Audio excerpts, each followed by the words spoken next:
ask you something.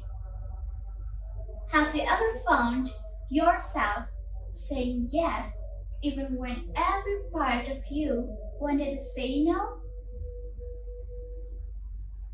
Yeah, I once read a quote that stayed in my mind.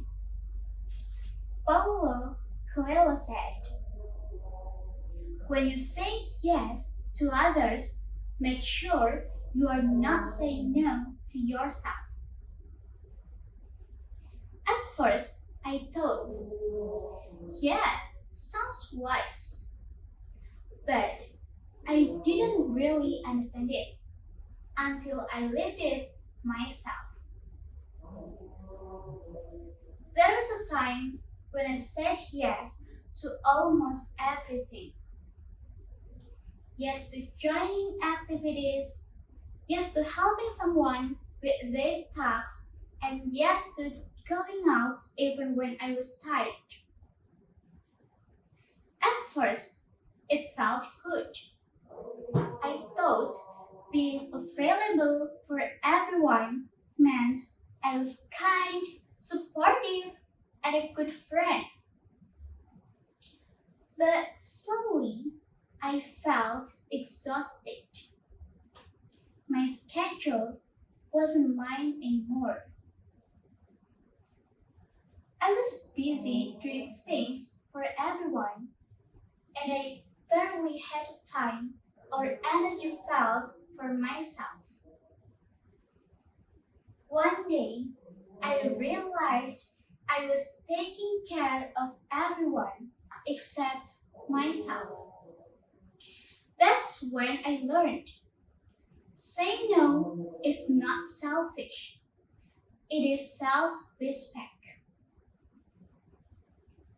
We know that we live in a culture where saying yes feels like an obligation. We say yes to avoid disappointing people, to look polite, or because we feel guilty if we don't. But here's the problem. When we always say yes, we will get tired, we lose time for ourselves, and we carry stress that doesn't belong to us. And slowly, we forget our needs. So, what can we do? We need to understand that saying no is not rude or selfish. It is self respect. Being kind doesn't mean saying yes to everyone. Sometimes real kindness is protecting our time and energy. When we say no, we are actually saying yes to what matters, like our priority, our peace, and our growth. Saying no doesn't close doors, it opens the right ones. So today, I want you to try something small. Next time, when you feel forced to say yes, stop for 3 seconds and ask yourself, am I saying yes for them or am I saying yes for me? If the answer is not for you, let's practice saying, thank you, but I can't today. You don't need excuses, just honesty and boundaries. In conclusion, saying no is not rejection. It's choosing balance, clarity, and self-respect. Because at the end of the day, you don't need to be available for everyone, but you need to be available for the right person or for the right things.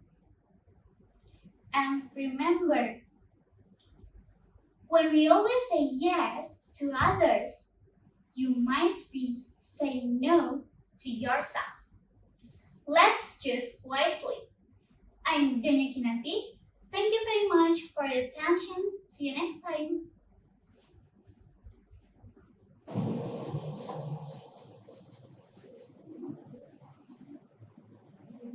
This morning, I remember a friend of mine who once shared all her plans to social media, such as her dream, her projects, and even her deadline projects. It seemed interesting and inspiring at first, but as time passed, I realized that almost all those plans didn't come true. Then she began to feel pressured by other people's opinions and expectations. From that moment, I learned something important that sometimes success grows better in silence. Good morning, everyone. My name is Gesi Pamungkas. You can call me Gesi. I study English education at Universitas Maret, and today I would like to persuade all of you to keep your plans private. Keeping our plans private doesn't mean that we are secretive.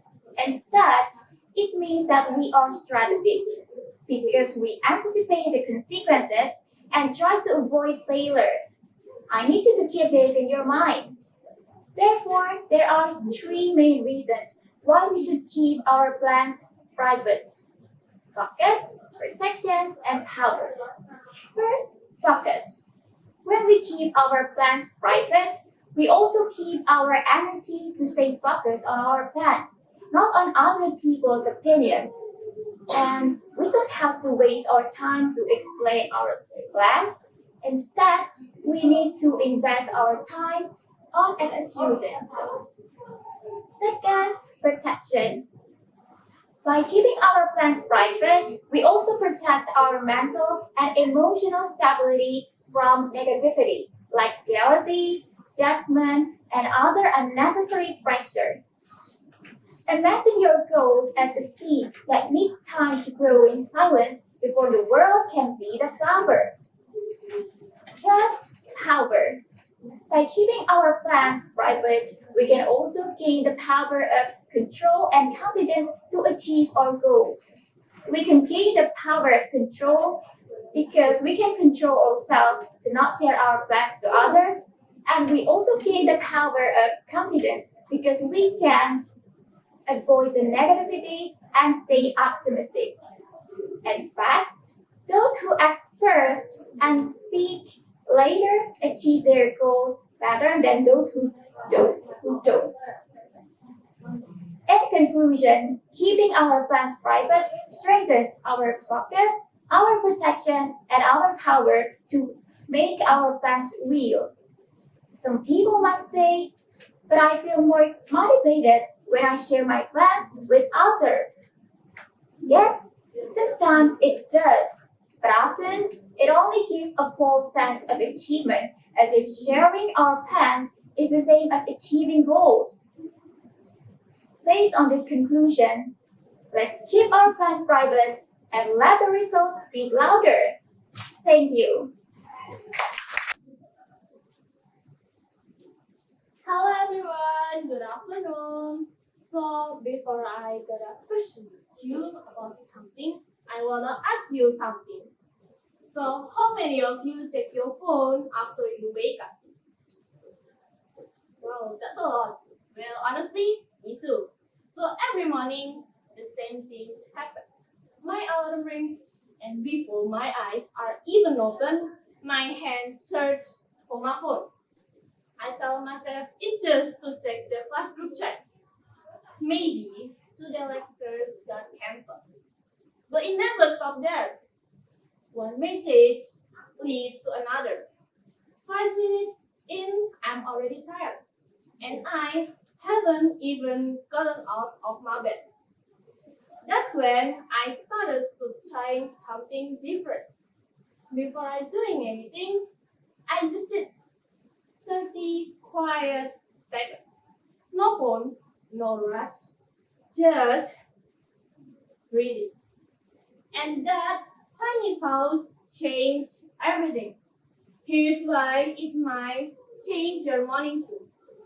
So first, your mind needs space to think, not to react. So when you wake up and dive straight into your phone, it actually floods your brain before you even ready. That's why we feel anxious the moment we wake up. That short pause helps your mind wake up calmly, not in panic. And in the second, your body needs to catch up. When we wake up, our body is still catching up, like our heart rate, our breathing, or even our blood pressure. Sitting still helps your body adjust. That calm beginning helps your energy last longer through the day. And then the third, your morning decides your mindset. So if you start in chaos, you carry a chaos. But if you start in calm way, you carry a calm. A 1 minute pause won't fix your whole life, but it can fix the way you face your life. Remember, you can choose how you begin your days. So, tomorrow morning, before you reach for your phone, just sit, breathe, let them quiet before the noise begins. So, I'm Lezia Frishandria, and I've learned that sometimes the small pause can make a big difference. Thank you.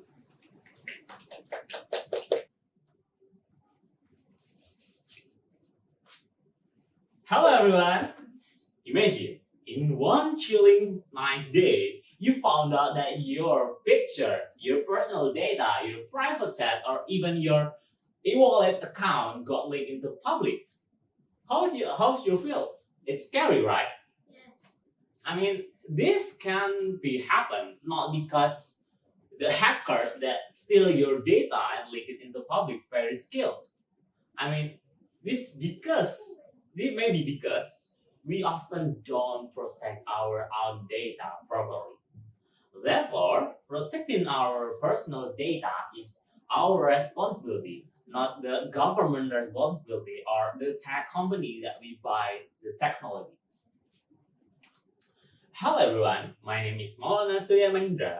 I'm from English Education Department, and here I will tell you about data protection. First, our data is very vulnerable. We log in into many apps, use public Wi-Fi, create a weak password like 12345, my password or maulgateng 12345, etc. And sometimes we just click a random links without thinking what is inside of them. For example, I'm offering you money. Please click this link. Please click this link and you will get rich. And often other things. All of this open the doors of our data. Then they maybe steal our data because they got into our data. Secondly, the consequences of data breaches are real. Your social media account can be stolen. Your phone number can be used for scams. Even your identity can be misused for crime. For example, your picture using is used by a scammer to scam other people, like offering free credit card, free account, free game, or something else. In the end, we are ones who suffer of that problem. Thirdly, protecting the data doesn't require a technical expertise. I mean, you don't need to be an IT professional to protect your own data. You can simple by on your computer. You can use Windows Defender on your default antivirus. On Android, you can use Google Play Protect. On the iPhone, I don't really concerned about iPhone because iPhone is next level on personal data safety. I mean, they a big company. Then you can use VPN, install VPN like NordVPN, ExpressVPN, or Thunder VPN. You can buy it or use it free when you are connected with public Wi-Fi. Because if you connect to public Wi-Fi, they can hack your phone wirelessly. Then you can create a strong password like maybe combination of special character, your name, not don't your name, maybe place or something else that hard to be guessed by other people. Lastly, please don't click unknown links or download suspicious file just because you wanna install a game that actually premium, but you need to download the free version and go into suspicious link. That can lead you into disaster. In conclusion, our personal data is like key to our home. If we leave it unguarded, someone will easy to get enter to our home. They can steal anything that in those home easily. Because we not protect our home with key or safety things. So starting today, let's be more aware. Use VPN, enable antivirus, strengthen your password, protect your data. Because in the digital world, security is not optional, it's essential. Thank you.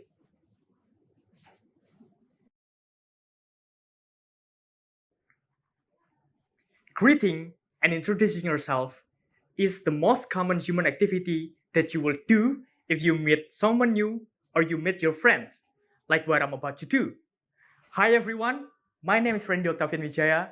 Currently, I'm studying English at 11 March University. But then what's next?